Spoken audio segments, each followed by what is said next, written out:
Japan, an ancient culture which spans thousands of years. Japanese legend says that the islands of Japan were formed by the tears of a goddess. As each tear fell into the Pacific, an island formed in its place.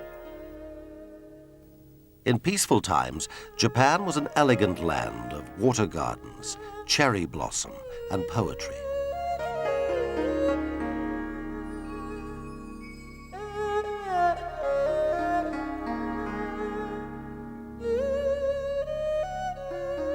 At other times, she was torn apart by the fearsome warriors of the ancient samurai.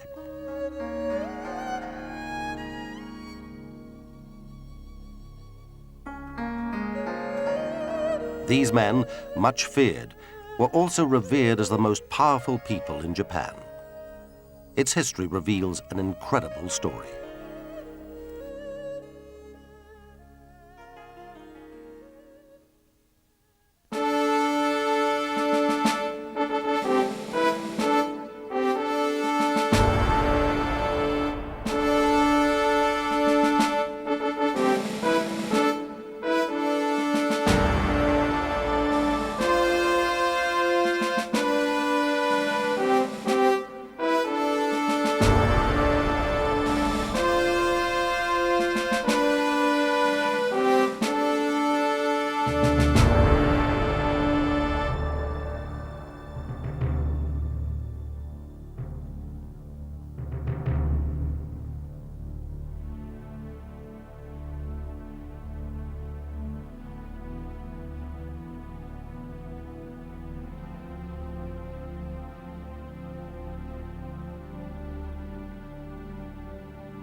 Although archaeological evidence reveals the existence of a Neolithic culture in Japan, the first period of which there's any in-depth knowledge is the Jomon period.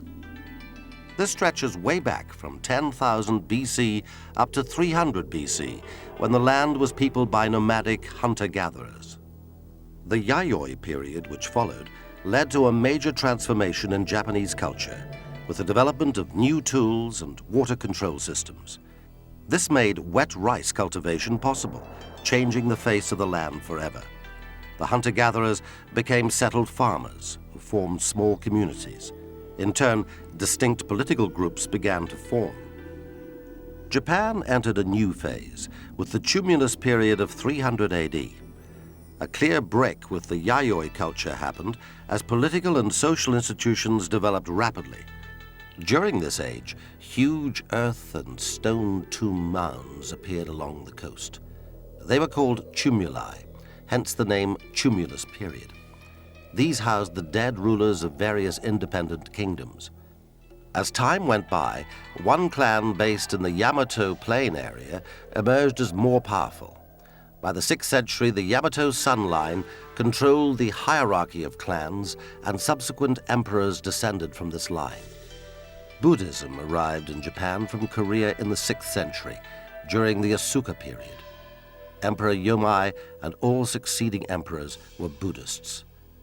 Chinese writing techniques had arrived 100 years earlier, making Buddhism more accessible to the nobility, along with Chinese philosophy. By the end of this period, the Japanese were also starting to adopt the Chinese model for a central government. During the Nara period of 710 to 794 AD, the system of centralized imperial rule, or Ritsuryu system, as the Japanese called it, was fully enforced. This set the pattern for subsequent dynasties. The Ritsuryu system continued into the Heian period, but began to crumble in the 9th century. Individual lords built up their own military powers, leading to feuding amongst themselves and the loss of the emperor's imperial power. During this age, there was also a breaking of ties with China, with the Japanese creating their own writing system. Throughout the Kamakura period of 1185 to 1333, an administrative structure run by a shogun, or commander-in-chief, was set up. Individual landowners employed private armies to defend themselves, and the samurai warrior evolved. The shogunate form of government run by the warrior class at a distance from the imperial city was to endure for 676 years.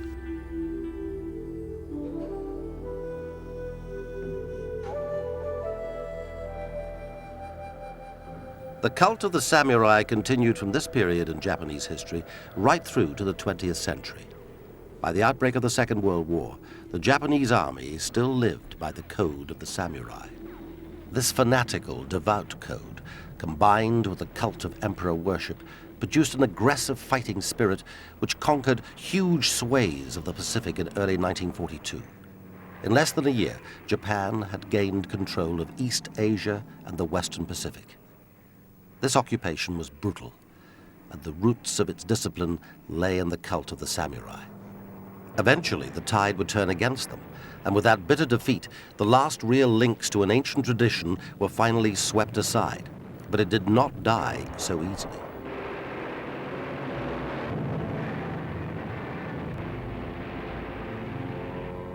The samurai are a well-known aspect of Japan throughout the world. It's mainly through Kurosawa films initially, and then things like that, Seven Samurai and other Hollywood remakes after that.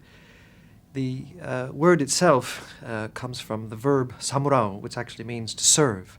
So the samurai were initially the policemen, the military for the aristocracy in Japan. The samurai role was initially one of policemen, protecting the property of the wealthy landowners. This role gradually altered as they became private armies serving the lords. Eventually, the sheer number of soldiers precipitated a period of fighting known as the Age of the Civil Wars. Warriors came to have a major role in society when civil war developed, and this was in the 12th, 13th century, when there were wars between the major clans or coalitions of the clans. And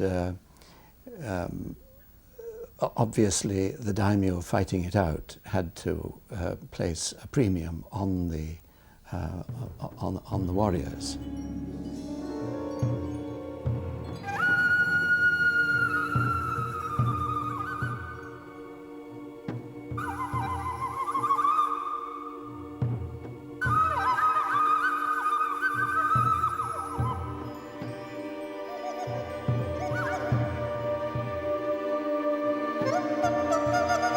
The warrior's choice of battlefield weapons would be the katana, which is known as a samurai sword, the yari, the spear, and the naginata, which was the halberd. Also employed with the samurai on horseback, which would be the ones we use in the kudo, which would be the bow and arrows. All these weapons were related to the samurai and were used in battle. However, should an incident occur where the samurai was disarmed, for example, the sword was broken or took off him in some way, they had to resort to unarmed combat.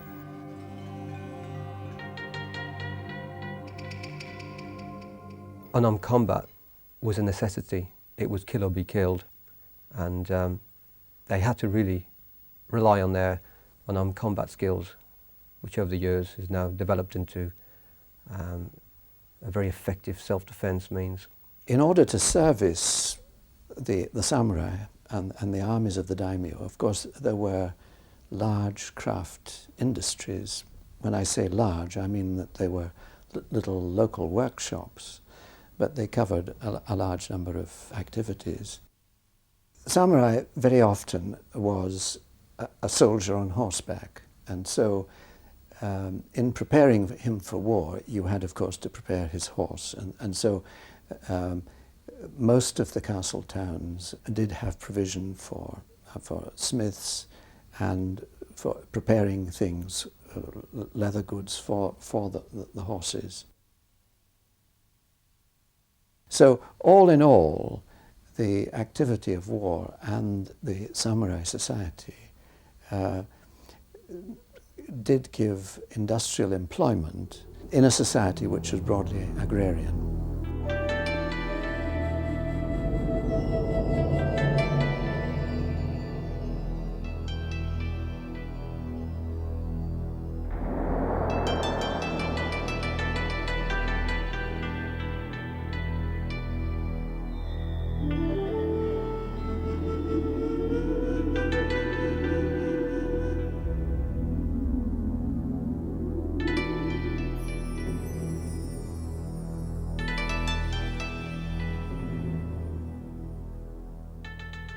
If you think of sword making, here you have very sharp swords made from what we would call medieval times with remarkably primitive equipment.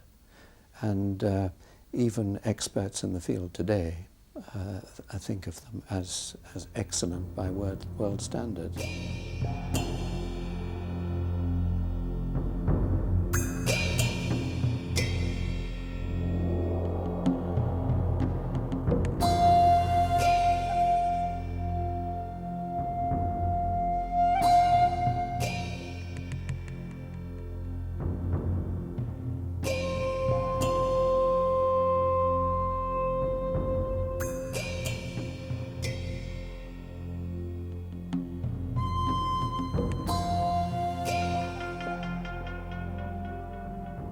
The samurai sword, the katana, was the soul of the samurai. To look at the samurai sword, you would see a slight curvature. They say that the kisaki, which was the tip of the sword, would be the face, and the soul of the samurai would be embedded into the sword. The sword was crafted in a very, very special way, so that you had a finished product that wasn't brittle and wasn't soft. It was a mixture of the two combined. Researchers say that some swords took up to 3 months to make. The sword was of great spiritual significance to the samurai. They believed that the swordsmiths who crafted these swords had supernatural powers. It was essential that before making the blade, they prayed to the gods to help ward off evil spirits. The iron would then be hammered and folded around 20 times, creating a blade which could cut off an opponent's head with just one stroke. The samurai battle dress is just as complicated as the weaponry. Japanese fighting men of the period carried flags strapped to their backs, which identified them as part of a particular clan. It would often take hours to dress for battle in their armor. Some samurai attempted to create faster methods of preparation, hanging the suits from the ceiling and lowering them down onto their bodies. The armor was made from small overlapping iron plates, which were joined by brightly colored cords to form a decorative and protective skin. On top of this, a breastplate would protect the body, along with iron gauntlets, leg shields, and neck collar. A huge variety of increasingly gaudy and fantastic designs were to be seen as rival warlords sought to outdo each other in style and ferocity. Black, shiny lacquer overlaid with gold was a favorite form of decoration. Surely the real ancestor of the Jedi Knights in Star Wars films must have come from here. The armor, known as a yarai, was worn mainly by the top samurai. In fact, the more important they were, the more heavy padding they had. So the hierarchy soldiers, the generals, the commanders, they would have more protection. They would be the first ones that they tried to kill. So if they were shot with arrows, they would use their yarai and all their protection, give them a better chance of surviving an attack with arrows. That's just one example of why the armour was worn, but obviously it was to give them as maximum protection as possible whilst in the battlefield.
The kabuto, or the samurai helmet, headguard, these would come in various designs.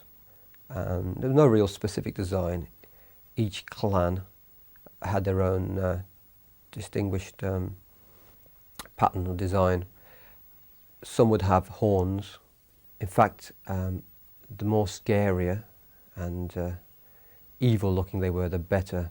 This was the same as the frontal face mask, what they wore in battlefield. The nastier it looked and more evil it looked, the better. This was to obviously try and scare the opponents. Battle masks were not only worn by the samurai men, but also by their small, tough horses. Even the harnesses and saddles would be decorated with beautifully intricate designs. The masks for the samurai horses were crafted out of leather. These were designed to complement the terrifying appearance of the warrior, giving the horse an equally bizarre expression. So during the civil wars, obviously there emerged quite a lot of different clans. Soldiers would group themselves, and each clan would obviously have to have the better on the other clan. And so each clan would have their own special training, which was unique to that particular group. Clans were known as ru, which were schools. So that each clan had its own ruha, or particular techniques which they practiced, and these were kept secret. Obviously, if another clan or school would find out what they were using, then they could very easily defend themselves from it. So kept secret, and hopefully they would get the better advantage over their opponents.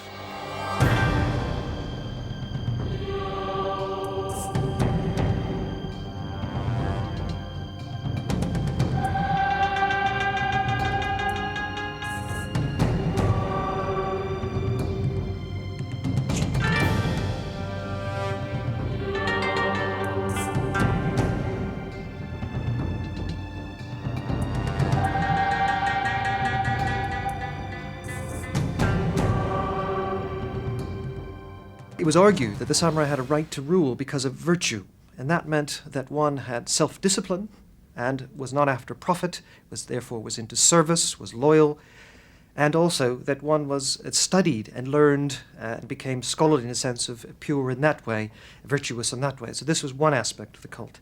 The other side of the cult, though, is that one is absolutely fearless. In other words, willing to die for the security of the country, the security of one's lord. These two aspects. One, that you were virtuous, that you weren't interested in profit like the merchants or anybody else. This distinguished you and gave you, therefore, the right to rule. But at the same time, there was a long tradition, of course, of the samurai, essentially a lone swordsman, the fellow who's interested in his honor as an absolute aspect, and was willing to, maybe if his lord was killed or someone affronted him, fearlessly seeking revenge for that. This sort of, not exactly cowboy-like, but in some ways the cult of the Ronin, the masterless samurai, the one who maintains this fierceness, but without seeking essentially training, but also seeking a master to follow, to serve.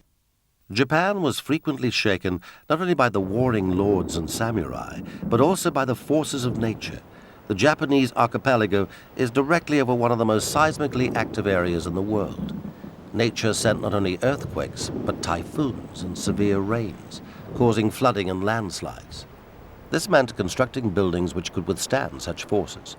The famous use of thin, paper-like walls served a practical purpose so that earthquake victims were not trapped onto piles of masonry.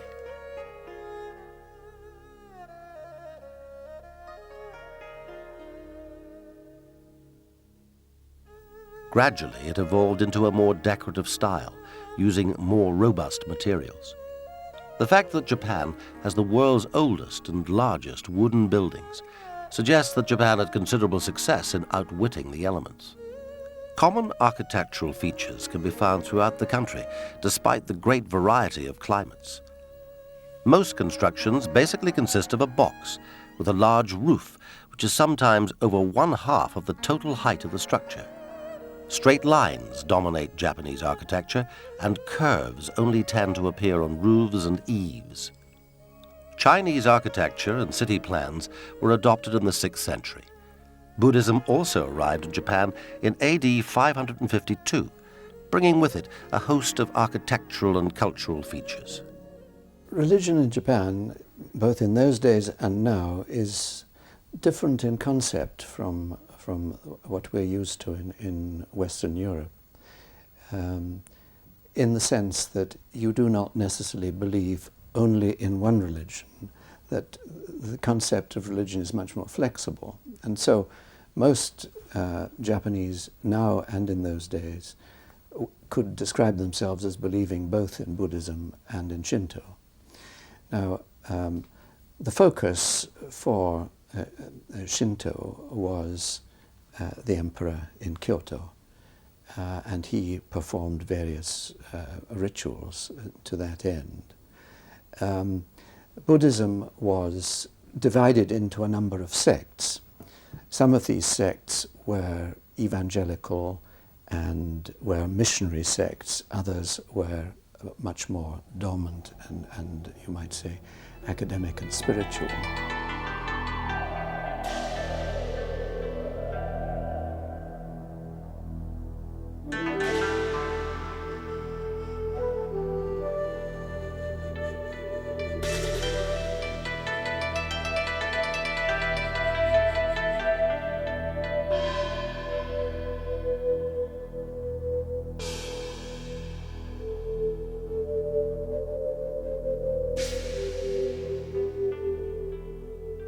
From about the middle of the 16th century, Christian missionaries began to come to Japan.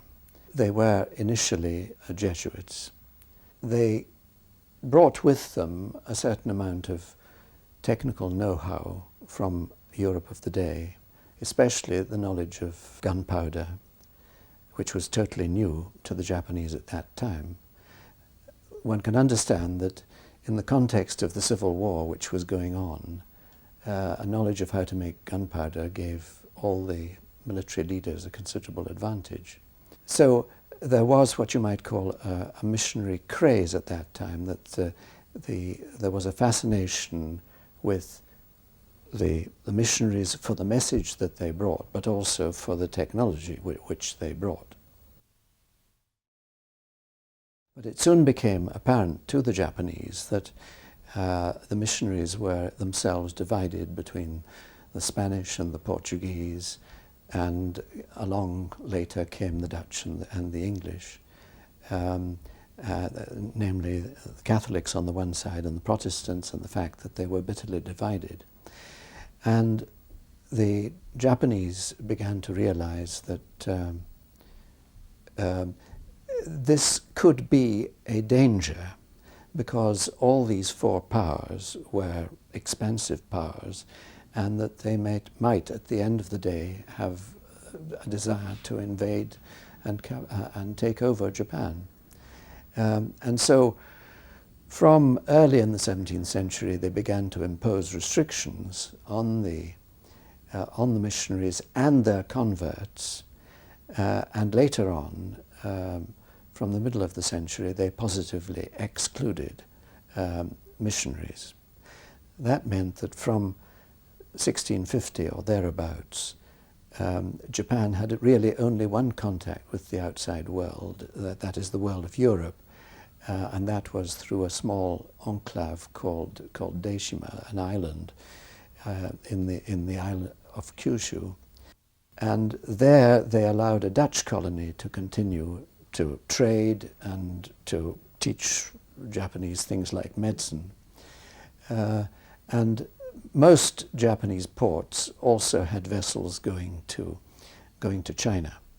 But the operations at Deishima and also the operations to China were very strictly controlled. There was a long period of Japanese isolationism which endured from the 1650s to the 1850s. This allowed the separate development of some very typically Japanese cultural institutions, which are very distinctive from the West. The formal nature of Japanese society is reflected worldwide in living cultural exports such as martial arts. These still provide a direct and very vibrant link to a ritualized military society of the samurai.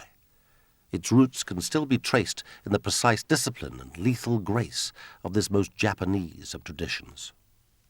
During Japan's feudal era of almost incessant civil wars, there emerged a combative form of self-defense, which was designed by the warriors to promote self-protection. The name jiu-jitsu, loosely translated, means the art of gaining victory by yielding. Other names, such as the art of flexibility, pliancy, and gentleness, also are relevant to the name Ju.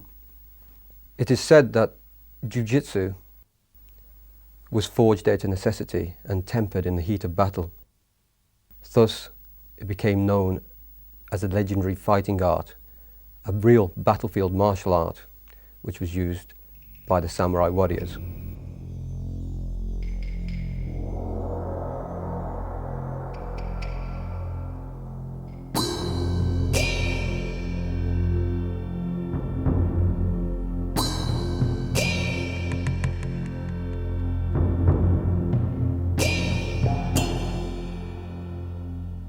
Jiu-jitsu was only a small part of the Japanese soldiers or the warrior class exercises and arts which were practiced for the battlefield.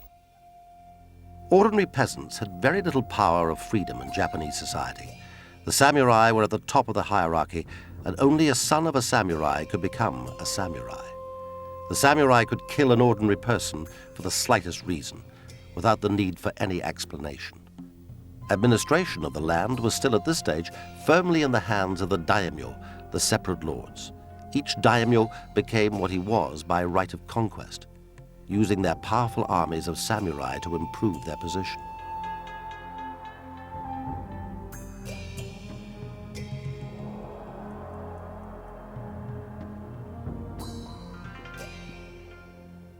The shape of Japanese history up to around 1600 had taken a similar pattern.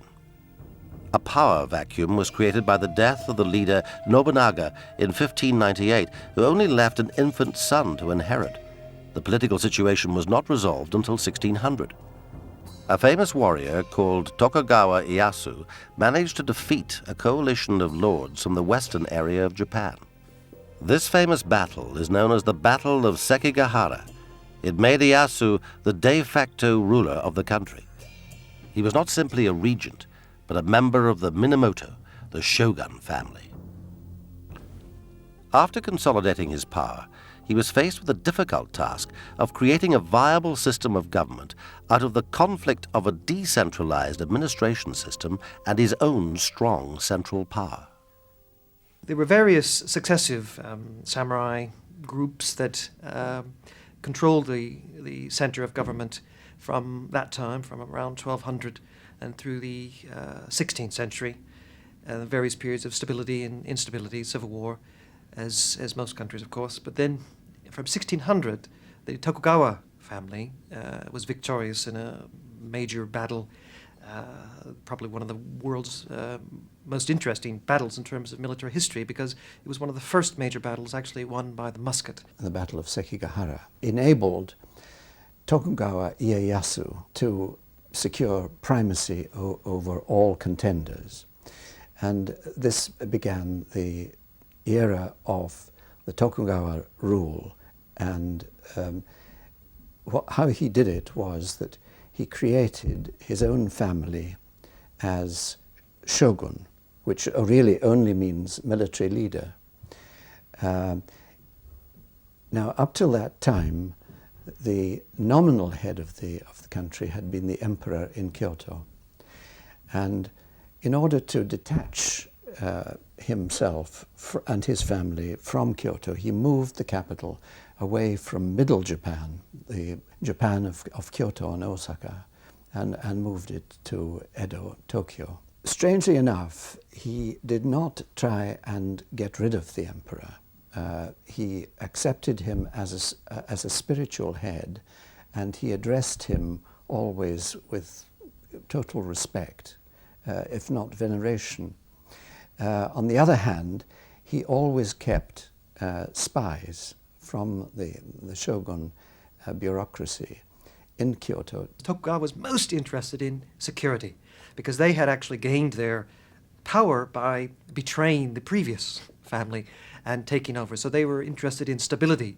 The samurai as bureaucrats, they wanted them to be self-disciplined and good in everything, but not to have any lone wolves or anyone who was, because someone bumped into them on the street, suddenly to pull out his sword and cut him down. So if the country was to be at peace, the important thing was to control all these warriors. In order to absorb the energies of the warriors, the Japanese government, the leaders of the day, planned an invasion of Korea, the idea being to export all these energetic young men who were really out for carnage, for killing. Indeed, I mean, an invasion of Korea took place in the 1590s. But that was a typical instance that the warriors were inclined to get out of hand at that time. Tokugawa Ieyasu's control of the daimyo was so successful that his family supplied a long line of shoguns who ruled Japan for 2.5 centuries. With his success, shogun once again became an essential word in Japanese vocabulary. But in order to control the daimyo, the Tokugawa shogunate were forced to take more and more extreme measures. Shogun controlled the daimyo by insisting that every other year they should spend in Edo, the capital. And that meant that they were away from their own territories and couldn't stir up trouble, creating their own armies and attacking the Tokugawa. And in periods when they were not in the capital, they insisted that the daimyo should send their wives as hostages to Edo. And so if they misbehaved when they were back in their home territories, the wife would be held to account.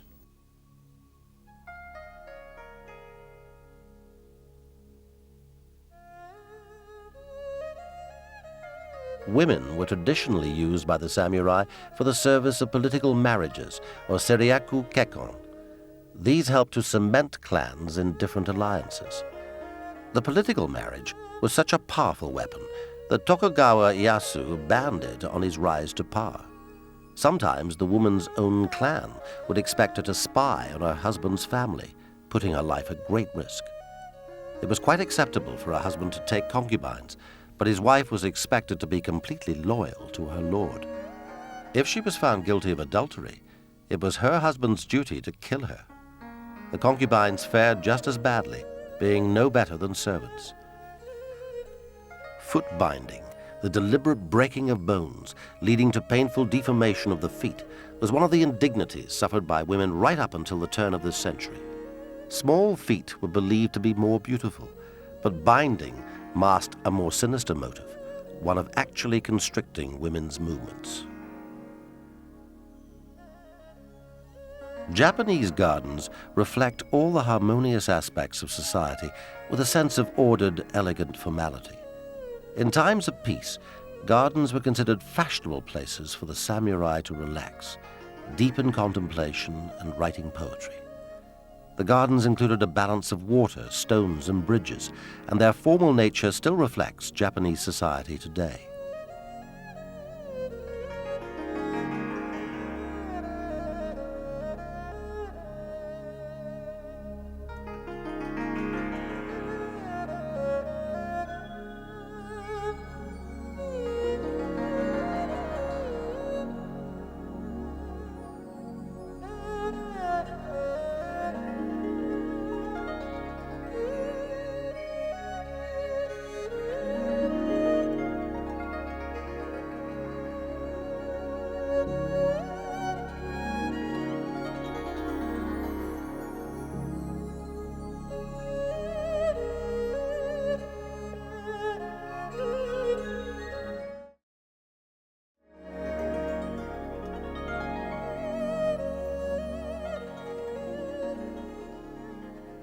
The unification of Japan meant the role of the samurai had to change. The daimyo were no longer allowed to run large private armies. The feudalistic system, which required practical training to kill in battle, had been replaced, and if the samurai were to survive, they needed to redefine their role in society. During the Meiji Restoration, which took place in Japan, all feudalistic type training was barred. Therefore, all soldiers, samurai, had to hand in all weapons, such as the katanas, the swords, spears. They were confiscated. And so what happened was, to get away with the need to carry some type of weapon was still there and in demand. Samurai carved wooden swords. This was known as the bokuto. So instead of cutting the opponent, they would bash them, simply because using something like a white oak, a very hard wood, would still cause considerable damage to an opponent. From 1600 until 1868, there's almost no major war in Japan. So the sense of the martial arts developed. In many ways, we think of them today as not as sport, but as one keeping in fit, and a cult of the samurai sword. It was in times of peace that the cult developed, because the samurai had to define themselves and raison d'etre, because in the society which had placed them at the top, they had to, have a theory legitimizing that position.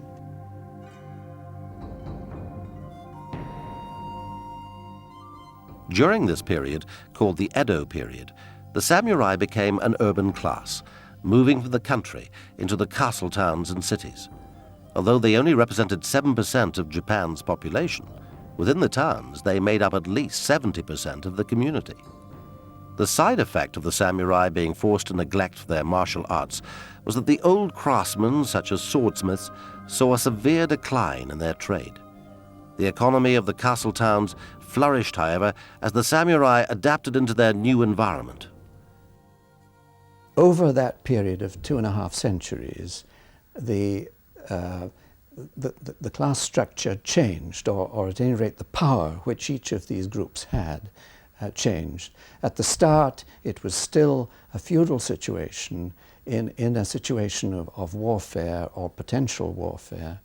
But then after 2 centuries of peace, the samurai no longer had a job to do. At this point, I think one has to say that the samurai diverged.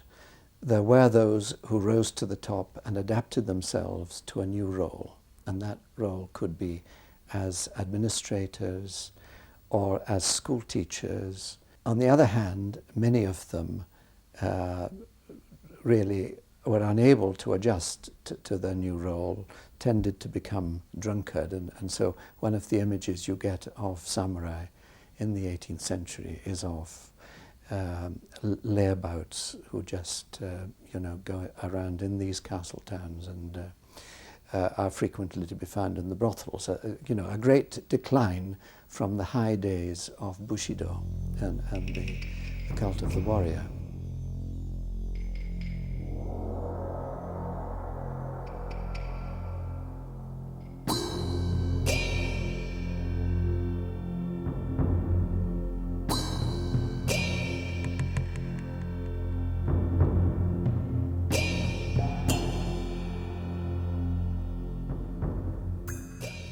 As the castle towns developed and as Tokyo became something of a metropolis, then there developed a cultural life which had not existed previously. So you had theatres, and you had a playwright like Chikamatsu, who was the Shakespeare of Japan.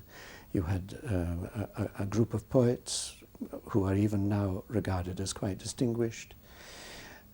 You have the authors of the ukiyo-e floating life, woodblock prints representing life in those days. You have development of Japanese music. So Japan was no longer feudal at the at the end of the 18th century. It's becoming increasingly urbanized, and people nowadays in Japan are still looking back on that period as a creative period. The cult then of the loyalty and the strength of spirit of these men and the willingness to die for honor became the most crucial myth in Japanese drama. So the myth of the loyal samurai has crossed over into the modern period and is still something that has a force, even when many of the other sort of traditional things have languished in the past. Emperor Hirohito ascended the throne in 1926, and within a decade, Japan was on the verge of being involved in World War. Japan's isolationism had ensured that she was not subjected to the horrors of the First World War, and so the decision to show her strength was made. In 1931, the Japanese military powers occupied Manchuria, and then set up the state of Manchukuo. The military were tired of what they considered to be ineffective, feeble civilian politicians, and were determined to push ahead with Japan's Asian expansion. Throughout the 1930s, military extremism grew, bolstered by the traditional ethics of the samurai. In December of 1941, Japan launched attacks on Pearl Harbor and European colonial holdings throughout Asia. In less than a year, Japan gained control of East Asia and the Western Pacific. The occupation was swift, brutal, and savage. Atrocities always occur in war, but the Japanese army was notorious in its treatment of prisoners of war. It's believed that up to 20 million people died in the Pacific. Samurai traditions of vengeance, combined with their belief that the most honorable way to die was fighting, made the Japanese military an awesome opponent. One of the main reasons why the samurai were probably some of the greatest warriors of all time, one has to look at the belief that they had. They were ready to die in battle. In fact, one of the greatest honors was to be killed in battle. So you have a soldier who can go into a battlefield with that belief. He's going to be very, very hard to beat. The warrior code was as such that enabled them to carry all these necessities, things like preparing for battle, as well as actual battle itself. Internally they were prepared, as well as obviously the technical side. And I think the combination of these two together, the skill and the inner belief, made them very, very strong warriors. In the modern period, of course, when Japan feels threatened by the black ships of Commodore Perry from America and the forced opening of the country, many of the samurai, the young samurai, were the ones who led the government, the restoration and the reforms and things that came in.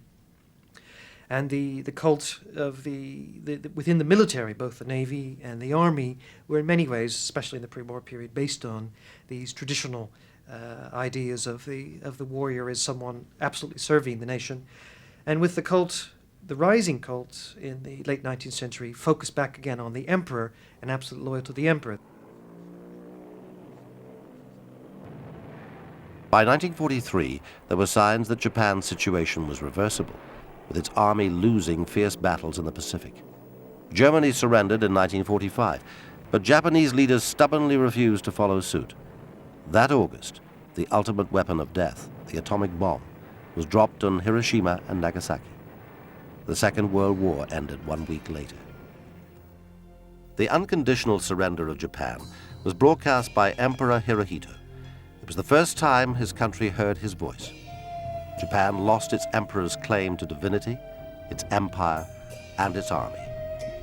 Post-war Japan is now quite different in structure, but the recent history of this century has yet to be properly addressed by the Japanese. The end of the war saw the final demise of the samurai, although the traditional martial arts are still studied throughout the world.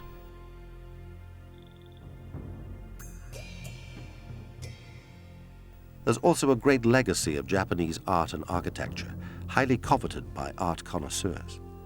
Japan underwent dramatic reconstruction politically and economically, and now has one of the most flourishing economies in the world. The horrific events of this century have forced Japan to shed the ancient feudal ways and look towards a very different future.